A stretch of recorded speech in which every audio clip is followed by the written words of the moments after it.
Hey there, Heather Ho, there. It's Jeff Clear Diamond. Welcoming you to yet another 1985 video in celebration of my 40th birthday, upcoming April 9th, 1985 till April 9th, 2025, if you get the gist. Anyway, I talked about the top 10 news items of 1985 by my ranking yesterday, and today I will be giving you the top 10 sports moments from 1985. Obviously, none of the sports moments talked about in this video made the news list and vice versa, so we'll get right to it. So, at number 10 on the list is Super Bowl 19. It was Montana versus Marino. As two very good quarterbacks would go toe to toe. Joe Montana was a legend in his own right, coming up from in the San Francisco system since 1980 when he had that big comeback against the New Orleans Saints. And then he was leading the Niners to Super Bowls left, right, and center. Well, he led them to the Super Bowl in 1982, and the Niners were looking for their second Super Bowl in 4 years. The Miami Dolphins, with Dan Marino with a record setting 1984 campaign, put on a clinic for everybody and helped the Dolphins win the AFC and make it to the Super Bowl. They would take on the Niners in Pasadena. No, sorry, in Stanford, California, which is strange how you would have a Super Bowl at a non-NFL stadium, and it was at Stanford Stadium of all places. Kind of weird back in the 80s. But anyway, Montana proved why he was a good quarterback and threw for 3 touchdowns as they beat the Dolphins 38-16, if memory serves me right. And the Dolphins floundered. The worst part about this is that it's the last time the Dolphins have been to the Super Bowl as a franchise, and the Niners put on a few more Super Bowls in the 80s to prove to be the team of the 80s and all that.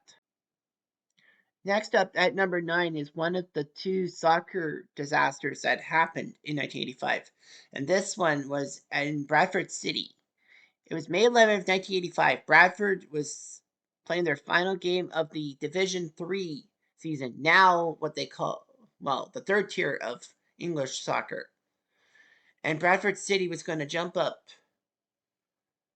to the second division, which was, the the minor leagues, if you will, to the top division. Unfortunately, though, the celebrations were marred not by Bradford City's play, but by a fact that there was a fire in the Bradford City stadium. The worst part about it was that the stadium's grandstands, the grandstand that had the flames, was a wooden structure and all that. It was all wood and all that. And years of garbage buildup underneath the stands led to trouble. And, you know, that was not good. A discarded cigarette butt lit the stadium up, and it was just horrible. Valley Parade just went up in flames and all that because with the wood and all that, it spread across. There was supposed to be an exit to help fans leave the stadium, but it got clogged. The damage was terrible. Over 70 fans lost their lives. It was just one of the worst feelings in the world. As Bradford City now had to find somewhere else to play their football. Well, of course, what we call soccer. And then Bradford City would not recover. As of right now, as of this taping, they are trying to jump their way from the fourth division to the third division, which would be huge. But the fact of the matter is that it was huge. And an inquiry led to English stadiums making it all cedar stadiums, like with all seats and no like unusual structures. At number 8 was a tragic death in the NHL, one of the few times that a player died while in his career. And no, the locomotive crash of 2011 doesn't count because all those players were playing for a Russian team, not the NHL. Nevertheless, in November 1985, one of the best goalies in the league, Palle Lindbergh of the Philadelphia Flyers, died when he decided to drive home from a Flyers team event drunk and crashed his Porsche Turbo 911, and that is the make of the car, into a concrete wall by an elementary school in the state of New Jersey in Voorhees. in November 1985. Lindbergh was high off things because the Flyers went to the Stanley Cup Finals and looked like they were going to be good again, but Lindbergh crashed, and unfortunately, he was brain dead. And then his parents came over from Sweden just to take their son off life support because, they knew he would be in a vegetative state. The Flyers, it really hit hard. Bob Froese was a pretty good backup, and he had to be thrust in the starting role, and he did okay. Unfortunately for the Flyers, things weren't the same. It seemed that they couldn't find the star goalie after Pelle Lindbergh. Sure, Ron Hextall was serviceable and led them to a few finals, but the fact of the matter is the Flyers didn't really have the one as the best goalie around since Lindbergh's death. Lindbergh was posthumously made a All-Star game starter. Of course, he couldn't take to the ice. But the fact of the matter was that the Flyers did win the division in the 85-86 season, but lost to the Rangers in the first round. At number 7 is a very tight game in 1985 in the 85-86 NFL season between the Miami Dolphins and the Chicago Bears on December 2nd, 1985. This game was on Monday Night Football. It was for all the marbles. The Bears were going into the game undefeated and chasing the 72 Dolphins as the only NFL team in the Super Bowl era to go undefeated. The 72 Dolphins played 14 games, but the 85 Bears had to play 16. So on Monday Night Football with people from the 72 Dolphins like Larry Sonka on the sidelines of the Dolphins, the Bears knew they had to chase some ghosts. Unfortunately, though, they got ghosted, and the Miami Dolphins put up a clinic against the Bears 31-14. The Dolphins prevented the Bears from going perfect. The Bears would settle for 15-1, which isn't bad. Only the second team to go 15-1 in the regular season. Akin to the 1984 Niners, who won the Super Bowl, which I talked about at number 10. So the Bears, it didn't hit them hard. Yes, they lost one game, but they did crush their way through the playoffs, only giving up 10 points in 3 games against the Giants, Rams, and Patriots. Oh, yeah, all 10 points were to the Patriots in the Super Bowl, but still, they shuffled on and nothing happened. At number 6 was a big golfing event as Bernhard Langer of West Germany, as it was called at the time, took on many golfers at Augusta at the 1985 Masters, winning the tournament and bringing Germany their first ever Masters champion. Of course, a lot of European championships were won by Germans, but the fact of the matter is that Bernhard Langer made it his mission to bring Germany a major golf event. Reason why this is major, for me, in a sense, is because this event happened on April 14th, 1985. And I was born April 9th, 1985. I was born on a Tuesday. And then 5 days later, Bernhard Langer won the Masters, the first major sporting event after my birth and all that. I know you could say the 1985 NCAA tournament, but that was on April Fool's Day. So I had to put it in there. At number 5 is the NBA Finals between the LA Lakers and the Boston Celtics, as these two storied franchises met yet again in the final. It was becoming tiresome for some fans, but great for fans of Boston or LA. The Celtics and Lakers had a major rivalry in the 50s and 60s, but always you could see death, taxes, and the Celtics beating the Lakers in the championship. The Lakers did win some championships, but they didn't face the Celtics in those championships. And then the Celtics crushed the Lakers in what they called the Memorial Day Massacre. As in front of a nationwide audience on Memorial Day, the Celtics crushed the Lakers in Game 1 on Boston Garden Parquet. Unfortunately, though, the Lakers would put up or shut up. And in 6 games, the Lakers took care of the Celtics and finally beat the Celtics in an NBA Finals, which was shocking because the Lakers never seemed to beat the Celtics in the final. But they did. Unfortunately, though, well, the Lakers again would beat the Celtics in the final, but that's 2009. Just saying. At number 4 is the Toronto Blue Jays of 1985. I'm a little biased as it seems. Blue Jays are one of my favorite NHL teams and all that. MLB teams. What am I thinking? Well, regardless of that, the NHL team, my Leafs, actually had a crappy season. It was their worst season in modern history. But the Leafs did get the number one pick, which was Wendell Clark. Nevertheless, the Blue Jays were trying to help Toronto become a decent city in the eyes of American fans. The Blue Jays were in their ninth season and they looked decent. In May, they took first place and never relinquished it. Sure, they had like a June swoon and the Yankees chasing them in September, but they pulled through, winning 3 out of 4 games in a critical series in New York in the Bronx. And then on the final weekend, all they needed to do was win one game, and they were the division champs. They choked on the Friday in extra innings, but then on the Saturday, October the 5th, Blue Jays win 5-1 thanks to Doyle Alexander's pitching, and the Blue Jays finally won the division. Unfortunately, though, the Blue Jays would fall in the LCS to the Royals in 7 games, as the Blue Jays had a 3-1 series lead.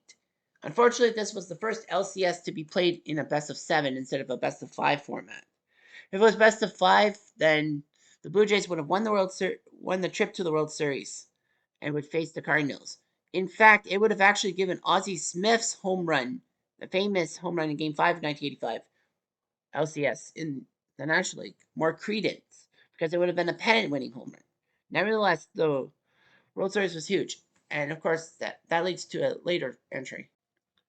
And number 3 is a famous stadium disaster, another soccer disaster, but this time not caused by fire, but caused by opposition fans. In this game, in Heysel Stadium in Belgium, it was what they called the European Cup final, what we call now the Champions League. It was Liverpool against Juventus, two very high-impact soccer teams in the world.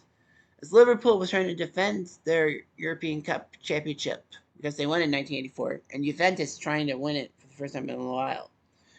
Unfortunately, the play on the field was not the topic. It was in the stands, as Liverpool fans, for whatever reason, decided to try to get into a section that was full of Juventus fans and start a riot and all that. It was hooliganism at its absolute worst. English football had been plagued by this hooliganism for years, and it finally came to a head. The Liverpool fans killed several Juventus fans. The joke was on Liverpool as they lost to Juventus 1-0 on a Michel Platini goal. If you think that was bad for Liverpool to lose the European Cup, it actually brought more ramifications for English soccer teams as a whole, as it was announced by UEFA, the European governing body of soccer, that English clubs would be banned for 5 years from competing in club competitions, aka no European Cup, no Europa, or the second tier Europe thing. Basically, every Continental Cup for clubs would not have an English team in it. So basically, the best English squads, like Liverpool, still was decent in the late 80s. They couldn't compete for European glory and all that.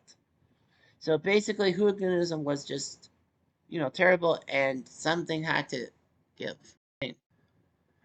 At number 2 is the Edmonton Oilers Stanley Cup win in 1985 against the Philadelphia Flyers. I touched on it a little bit briefly in the Pally Lindbergh entry, but the fact is the Oilers were just plain Oilers. After winning the 1984 Stanley Cup, they looked more impressive in 84-85 with Gretzky putting up point after point after point with tons of assists, with his 163 assists in 1985 being a record. The Oilers didn't suffer a bad fate in the conference playoffs. The Flyers came through and took care of Quebec in the semifinals. Of course, Edmonton's road to the Cup was helped by Gretzky's 7 points in the sweep of the Winnipeg Jets in Game 4. Nevertheless, the Oilers and Flyers went to 5 games. The Oilers took care of business in 5, and that was the series in which Gretzky had that famous no-look pass to Curry for a goal. So the Oilers won their second straight Stanley Cup, and of course, Pally Lindbergh would not celebrate his team's success from long as he died. But the Oilers dynasty partially died in 1986 when they lost in the division finals to the Calgary Flames thanks to Steve Smith's own goal. But still, it was huge. And finally, number one was the baseball play that definitely would have needed instant replay. And it was the famous Dankinger call. So, as I alluded to in my baseball entry about the Blue Jays, that they lost to the Royals in the LCS, and also I talked about St. Louis. So it was the battle of it was the I-85 series because of a major highway linking Kansas City and St. Louis. Kansas City looked beaten. They lost the first two games on home turf, and that was basically a sign that they were going to lose the World Series because no team had ever been down 0-2 at home in the World Series and came back to win. It was the best of 7. The Royals would have to win 4 of the next 5. So basically, what happens is that the Royals would win 2 out of 3 in St. Louis. They were down 3-2 to the Cardinals headed to Game 6.